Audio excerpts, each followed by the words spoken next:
नमस्कार, मैं हूँ RRR रिपोर्टर रंजन रामपुर वाले।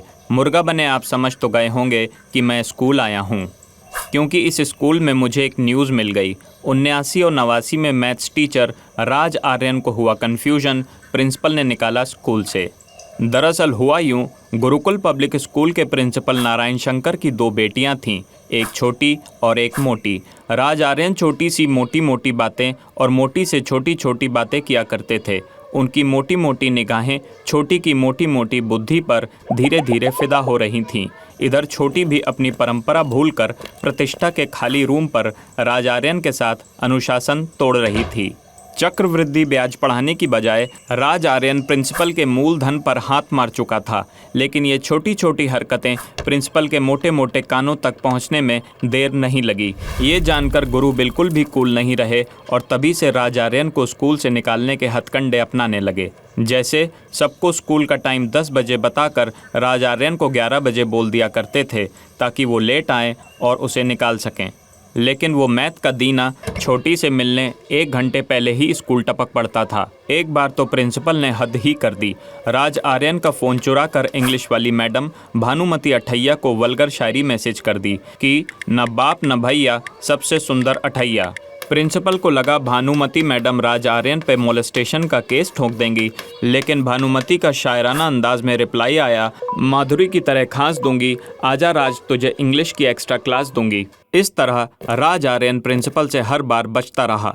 लेकिन एक दिन मैथ्स क्लास में सरप्राइज टेस्ट के दौरान प्रिंसिपल अधमका और टीचर का ही सरप्राइज टेस्ट लेते हुए फौरन पूछ डाला कि ब्लैक बोर्ड पर 79 और 89 लिखकर बताओ। राज आर्यन का गला और चौक दोनों ढीले पड़ गए। इतनी सी बात पे प्रिंसिपल ने रेजिग्नेशन लेटर थमाते हुए निकाल दिया और कहा, भाग तेरी बुआ की टिग्नोमेट्री। 12 महीने को मिला के 1 साल मानते हैं। आइए मैथ्स टीचर का हाल जानते हैं। तो राज आर्यन जी, आपका दावा है कि प्रिंसिपल ने आपको जानबूझकर निकाला है? जी बिल्कुल, ऐसा ही हुआ है। आप बताइए रंजन जी, प्रॉब्लम क्या है? मैं 23 साल का, छोटी 19 साल की, सब लीगल है, तो वो बुढ़ा मेरे बीच में क्यों बोल रहा है? लेकिन बीइंग अ मैथ्स टीचर आपको 79 और 89 नहीं पता? रंजन जी, आप 89-79 बोलिए, मैं यूं लिख दूंगा। 79-89 में तो कबीर दास जी कंफ्यूज हो जाएंगे। आप बताइए 69 कितना होता है? झूला झूल के मुझे चक्कर सा आ रहा है। वैसे राज आर्यन का भी कहना सही है, 87, 89, 49 जैसे शब्द बोलेंगे तो कहाँ से समझ आएगा। आज की पीढ़ी अंग्रेजी सभ्यता से कुछ ज़्यादा ही प्रभावित है। इंडियन कमोड के ऊपर भी छेद वाली कुर्सी रखकर उसे वेस्टर्न कमोड बना देते हैं। लेकिन राज आर्यन पे आए तो आप ही बताइए आखिर क्यों? राज आर्यन और छोटी जब अपने प्यार का सब्जेक्ट पढ़ते थे तो प्रिंसिपल घंटी बजा के क्यों इनके लव का पीरियड ख़त्म कर देते थे? आप ही कमेंट करके बताइए, हमें इससे कोई लेना देना नहीं है। और देखते रहिए बवाल न्यूज़ नेटवर्क अपने वन एंड ओनली रंजन के साथ। 20 की पेप्सी, 40 का कोक, यूपी में चली मेट्रो और लग गई रोक।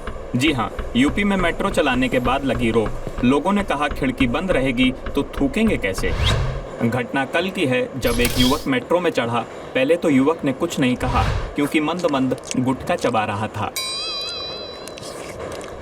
गुटके की लालिमा को जब उसने दांतों के बीच में चबाकर पूरी तरह से चूस लिया, उसके बाद युवक ने गुटखा थूकने का इरादा बनाया। लेकिन मेट्रो में खुली खिड़की और वॉश बेसिन न मिलने पर उन्होंने गुटखा बाजू वाले पैसेंजर की जेब में थूक के नाराजगी जताई कि मेट्रो से बढ़िया तो अपनी रेलगाड़ी थी। आधे यूपी वालों ने इस युवक को अपना समर्थन तो दिया ही, साथ ही उन बच्चों का भी समर्थन मिला जो चलती ट्रेन में खिड़की पे खड़े होकर मूता करते थे। इस पे यूपी सरकार की प्रतिक्रिया जानने की कोशिश की तो उन्होंने कुछ नहीं कहा, क्योंकि उनके मुंह में भी गुटखा ही था। माना जाता है यूपी में रजनीगंधा की फैन फॉलोइंग रजनीकांत से भी ज्यादा है। सूत्रों के अनुसार रजनीगंधा को यूपी के स्ट्रीट फूड का ओहदा देने के लिए सरकार ने संसद में भी आवाज उठाई थी। गुस्से में संसद की स्पीकर मैडम ने अपना हेडफोन फेंक के मार दिया।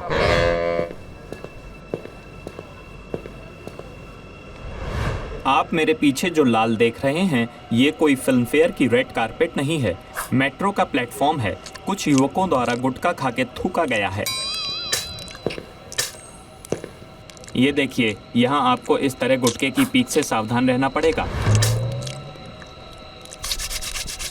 स्क्रीन में ही थूक दिए जी। डियर दर्शकों, आइए युवक से सवाल जवाब करते हैं कि वो अपनी मांग पर कब तक अड़े रहेंगे।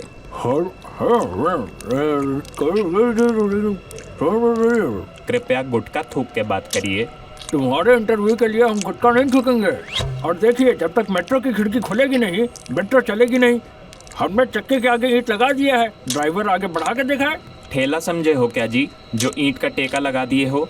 पैसेंजर से दम शराड्स खेलने के बाद पता चला युवक आगे चल के फ्लाइट और सबमरीन की भी खिड़की खुलवाने के लिए प्रदर्शन करेंगे ताकि कोई गुटखा खाने वाला परेशान ना हो। उन्होंने ये भी बताया लाल किला पहले सफ़ेद था, यूपी वालों ने उसमें थूक थूक के उसे लाल किया है। मेरा यूपी की लड़कियों से अनुरोध है कि पल्लू डाल के चलें, क्योंकि कोई भी पान की पीक मार के आपकी मांग भर सकता है। अगर आप भी गुटखे के खिलाफ आवाज़ उठाना चाहते हैं तो 565656 पर मैसेज कीजिए, कॉल मत कीजिएगा, क्योंकि मुझे पता है कि आपके मुंह में भी गुटखा ही भरा होगा। ऐसी ही खबरों के लिए देखते रहिए बवाल न्यूज़ नेटवर्क अपने धूम्रपान विशेषज्ञ रिपोर्टर रंजन के साथ। नमस्कार, मैं हूं पोस्टर के ग्लू से ज़्यादा चिपकू रिपोर्टर रंजन और आप देख रहे हैं बवाल न्यूज़ नेटवर्क। ये पोस्टर किसी ऐसे वैसे बाबा का नहीं है। इस बाबा का दावा है कि ये हर तरह की बीवियों को वश में करता है, लेकिन हड़कंप तब मच गया जब बाबा खुद अपनी बीवी के पैर दबाते पकड़ा गया। दरअसल हुआ यूं, उड़ीसा के रहने वाले बाबा बंगाली मध्य प्रदेश के दीवा इलाके में अपनी ओमनी वैन से बीवियों को वश में करने की दवाइयां बेचा करते थे।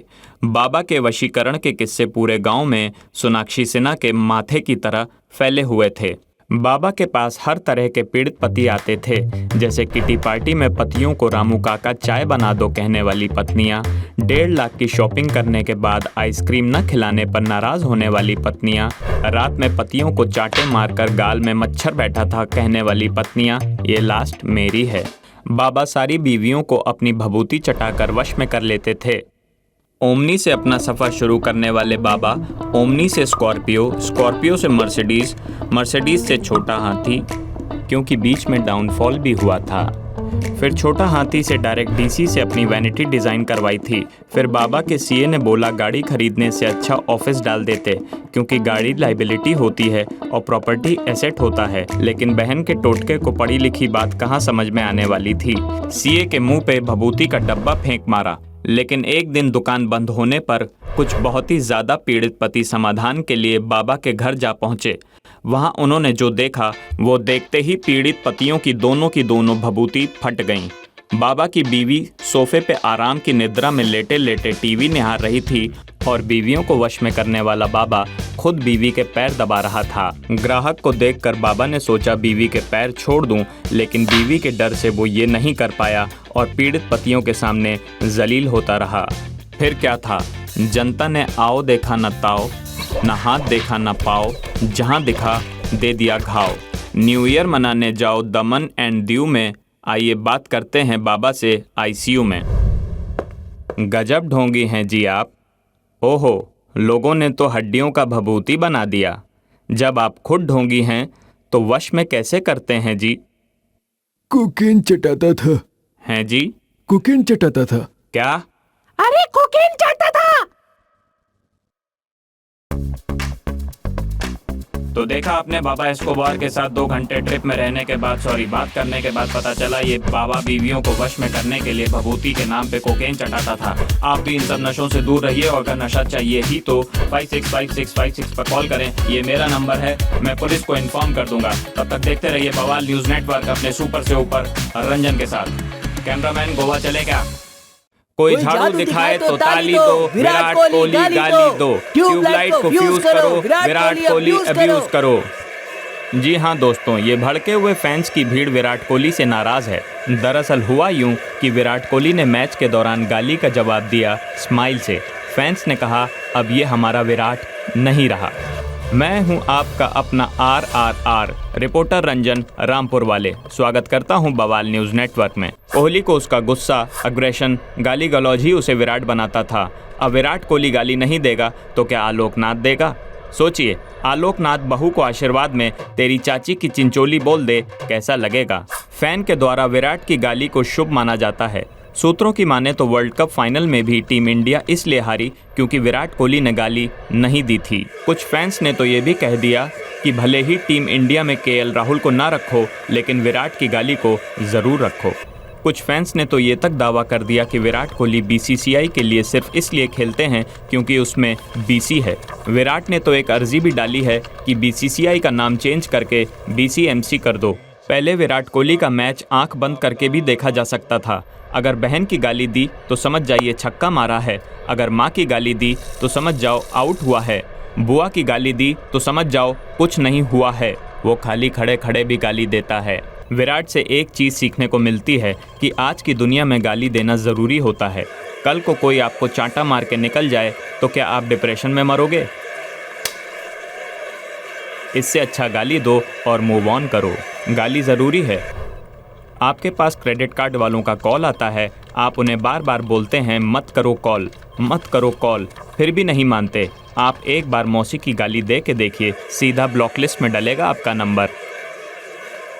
अबे गाली गाली गाली, रंजन जी गाली दे दीजिए, मेरा गला सूख रहा है। जब तक गाली नहीं देंगे हम क्रिकेट नहीं देखेंगे।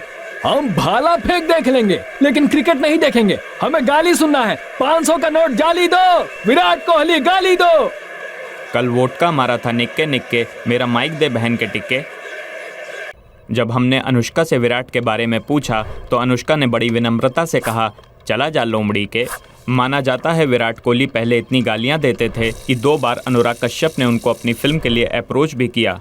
कहा अच्छी एक्टिंग नहीं करनी है तो कम से कम हमारी फिल्म के लिए गालियां ही लिख दो। जवाब में विराट कोहली ने ऐसी ऐसी गालियां दी, सुन के अनुराग के कश्यप फट गए। कहा जाता है कि एक बार जब अनुष्का ने विराट को 3 मैजिकल वर्ड्स बोलने के लिए कहा था तो विराट ने जवाब में कहा बहन की रबड़ी। अनुष्का को गाली इतनी अच्छी लगी, उन्होंने विराट से शादी कर ली। लेकिन अब विराट की गालियां थम सी गई हैं। माना जाता है अनुष्का शर्मा को राजश्री प्रोडक्शन की फिल्म मिली तो सूरज बरजातिया ने खास तौर पे कहा था कि विराट की गालियों से दूर रहना, इसलिए विराट ने गालियां देनी बंद कर दी। तभी तो वर्ल्ड कप में जब विराट ने सचिन का रिकॉर्ड तोड़ा, उसके बावजूद भी गालियां नहीं दी, चू तक नहीं निकला उसके मुंह से। अगर आप भी विराट का एग्रेशन, गुस्सा, गाली वापस देखना चाहते हैं तो ट्विटर पर ट्रेंड चलाइए #विराट की गाली वापसी। तब तक बवाल न्यूज़ नेटवर्क देखते रहिए और विराट के घर पर पत्थर फेंकते रहिए।